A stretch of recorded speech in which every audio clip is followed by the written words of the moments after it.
저는 이 사람이 이 공공기관에 맞는지 아닌지를 물어보려고 한다면은 솔루션을 물어볼 것 같아요. 근데 그 솔루션이 아직 명확하게 나오지는 않았고, 저 역시도 그 솔루션을 명확하게 갖고 있는 사람 자체는 아닙니다. 근데 하지만 변하지 않는 사실은요, 돈 푸는 게 아니고 근본적으로 문제를 해결할 수가 있어야만 한다는 거죠. 근데 근본적인 문제 해결책은 아직 안 나왔고, 이들이 고민하고 있는 것 중에 가장 대표적인 것들을 제가 가지고 와서 설명을 드렸던 겁니다. 그걸 서머리에서 말씀드리면 원픽이 동산담보대출입니다. 자, 동산담보대출이라고 하는 개념이 쉽게 말하면은, 동산은 부동산이 아닌 걸 동산이라고 합니다. 부동산이라고 하면 대지, 건물, 뭐 등등등 이런 것들을 말하고, 선박, 항공기 등 등기를 하는 것들을 우리가 통칭해서 부동산이라고 이야기를 합니다. 움직이지 않는 물체라고 볼 수 있겠죠. 그 반대가 이제 동산이죠. 움직이는 것들을 말합니다. 뭐 재고자산이라든지 뭐 유형자산이라든지 뭐 매출채권이라든지 IP라든지 이런 뭐 다양한 요소들이 있다라는 거죠. 근데 이제 여기서 제가 이제 설명하는 내용은, 이거는 이제 등기를 하고 이제 등기를 안 하는 거죠. 재고자산, 매출채권, IP 뭐 이런 것들이에요. 내가 지금 돈을 빌려야 되는 중소기업, 어려운 사람 입장이라고 한번 생각해 보세요. 내가 예를 들어서 돈을 빌리러 은행에 갔다, 아니면 국제금융기관에 갔어요.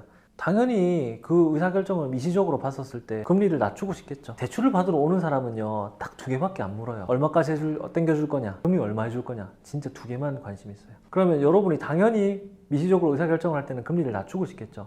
자, 그러면 금리를 낮추고 싶으면 뭘 선택하겠어요? 동산담보하고 부동산하고 담보가 없으면 신용대출이겠죠. 그러면 당연히 담보가 없으니까 신용대출이 하이리스크 하이리턴의 개념에 따라서 금리가 가장 높을 것이고, 담보를 제공한다고 하면 크게 동산하고 부동산이 있는데 뭐가 더 금리가 낮겠냐는 거죠. 당연히 부동산이 금리가 낮겠죠. 상대적으로 보세요. 이거는 등기를 안 하는 거고 등기를 하는 거잖아요. 그리고 거래를 할 때, 만약에 이 사람이 디폴트를 발생해가지고 처분을 할 때도 뭐가 더 용이하겠어요? 물론 개별 사안에 따라 다르겠지만 일반적으로 봤었을 때 매우 황금성이 높고 등기가 돼 있고 이런 부동산이 훨씬 더 거래 안정성이 높겠죠. 그러면 안정성이 높으니까 리스크가 적은 거고, 리스크가 적으면 금리가 작게 나오겠죠. 상식적으로 우리는 미시적으로 의사결정을 할 때 금리가 낮은 부동산 담보 대출을 선택할 가능성이 높겠죠. 한번 생각해 보세요. 상식적으로. 그럼 정부에서는 왜 동산담보대출을 이야기를 할까? 동산담보대출을 이야기를 하는 이유는 뭘까요? 그러면은 지금 상황이 보세요. 부동산은 이미 담보대출을 다 잡혀 먹었어요. 벌써 대출을 다 받았어. 근데 지금 추가 대출이 필요한 거죠. 추가 대출이 필요한데 신용대출은 안 돼요. 왜? 금융기관에 지금 코로나19 이 상황인데 보증토도 안 받고 그냥 신용대출 받으러 갔다고 한번 생각해 보세요. 은행에 국채금융기관이다, 보증기관이다,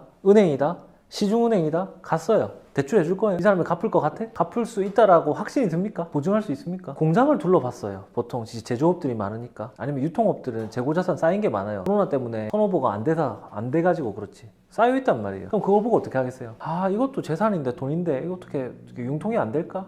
이미 부동산은 다 썼고, 그래서 나온 거예요. 자, 그럼 보세요. 지금 정부에서는 뭐라고 얘기하냐면, 이 동산담보대출이 이게 아주 앞으로 수익성은 높아질 수 있다고 기대가 되나, 이런 부동산의 담보 제공 능력이 떨어진 기업들을 대상으로 해서 이제 아주 이런 현금 유동성을 확보할 수 있는 측면으로 굉장히 긍정적인 이벤트다, 금융 스킴이다, 이렇게 해가지고 지금 홍보를 때리고 있단 말이에요. 자, 그러면 이게 나온 시점이 2012년도에 도입이 됐습니다. 자, 그러면은 제가 이거를 한번 입증을 해볼게요. 예를 들어서 돈이 굉장히 벌릴 것 같다 라고 하는 사업 아이템이 있다고 한번 생각해 봅시다. 누구나 다 인정할 만큼 그런 좋은 사업 아이템이 있다고 칩시다. 어떻게 할 거예요? 그 사업하는 회사 주식 사요, 안 사요? 사죠. 그럼 사지 말래도 어떡할 거예요? 몰래 사겠죠. 아니 뭐 인지당정이잖아요, 이거는. 근데 흥행이 안 됐다는 거예요.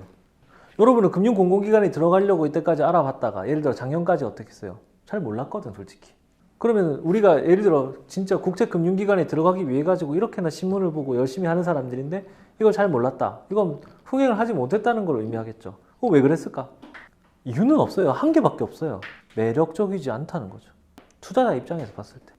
이게 국제금융기관이라 하더라도 보면 민간시장하고 상호작용을 하게 되잖아요. 그리고 이미 여러분들이 지금 가려고 하는 금융기관들은요, 제가 앞서 말씀드린 적이 있었는데, 민간 금융회사, 그러니까 특히 그 중에서도 은행을 서브하는 기관입니다. 전부 다. 그래서 은행의 뱅킹 오퍼레이션을 알아야 돼요. 무조건. 보세요. 캠코, 신용보증기금, 기술보증기금, 주택토지보증공사, 주택금융공사, 무역보험공사, 산업은행하고 수출입은행은 은행이니까 별도로 제외하도록 하고, 나머지는요. 이거 다 뭐예요? 뱅킹 사이드 지원하는 기관 아닙니까? 프론트에는 은행이 나가 있어요. 뒤에 백업해 주는 곳입니다. 특히 캠코는 뭐예요? 백오브백이죠. 그렇잖아요. 흥행이 안 되는 이유는요, 이게 매력적이지 못해서라는 겁니다. 또 왜 매력적이지 못하느냐? 자, 금융에서 매력적이지 못하다는 거는 지배 원리로 설명할 수 있습니다. 그죠? IPS 가지고 한번 설명드린 적이 있었죠. 결국은 금융기관에서 개인이든 기업이든 기관이든 간에 투자를 할 때 결정하는 게 뭐냐면은 리스크 앤 리턴이죠. 위험하고 수익. 같은 위험일 때는 수익이 높아야 되고 수익이 같으면 리스크가 작아야 되죠. 이게 지배 원리라고 하잖아요. 근데 승행을 못했다라는 거는 얘들이 지급하고 있는 어떤 쿠폰, 이자율, 그러니까 뭐 그런 거 대비해서 리턴 대비해서 리스크가 너무 높았다라는 겁니다. 근데 갑자기 이거를 갖다가 활성화시킨다? 왜 그럴까? 이거 다 해먹었거든요. 그래서 이쪽으로 한 거예요. 이거는 아주 갑자기 매력적인 그 어떤 금융 스킴으로 부상을 한 게 아니라 이거는 궁여지책이다 정도로 생각하시면 될 것 같습니다. 그러니까 보통 이거를 견질담보라고 하거든요. 은행에서는. 그러니까 전통적인 어떤 담보를 제공하는 게 아니라는 겁니다. 이런 거는 재고자산, 매출채권, IP, 뭐 기계장치 이런 것들을 말하는 거거든요. 근데 또 여기서 한번 제가 예전에 했던 말을 한번 상기를 시켜보세요. 기본을 한번 상기시켜보세요. 모든 비극은 어디서 시작됩니까? 모든 비극은 리스크에서 시작됩니다. 금융은 그냥 리스크예요. 금융이 처음에 주식회사가 나온 것부터 자본시장이 나온 것부터 은행이 나온 것부터 보험이 나온 것부터 모든 건 리스크예요. 기본적으로 인간은 이 리스크를 싫어하거든요. 이미 이 상태에서 여러분들이 이거를 활성화시켜야만 하는 이유, 궁여지책으로 할 수밖에 없다라는 이유는 공감을 하셨단 말이죠. 자, 그러면 다른 걸 다 배제하고 이걸 해야 되겠다는 건 공감했고, 그럼 이제 어떻게 할 것인가? 신용보증기금, 기술보증기금, 그 다음에 국책은행들, 그죠? 그 다음에 무역보험공사, 그 다음에 캠코, 이런 것들 같은 경우는 여기하고 무조건 연관성이 있습니다. 자, 제조기업이 아니고 아주 IP를 중심으로 한 애들도 여기 들어가죠. 유통업도 여기 들어가야 안 들어가요? 들어가야 안 들어가요? 들어가죠. 제조기업은요, 들어가야 안 들어가요? 그러면 큰 틀에서 봤었을 때 보세요. 3차 서비스업 같은 거, 아주 그런 거 제외하고 IT 관련된 기업들, 뭐 1차도 마찬가지고 2차 산업도 마찬가지고 다 여기 포함된다고 볼 수 있겠어요? 없겠어요? 다 포함된다고 볼 수 있습니다. 산업 분류로 봤었을 때, 그죠? 그 다음에 이쪽으로 넘어가서 리스크적 관점으로 봐요.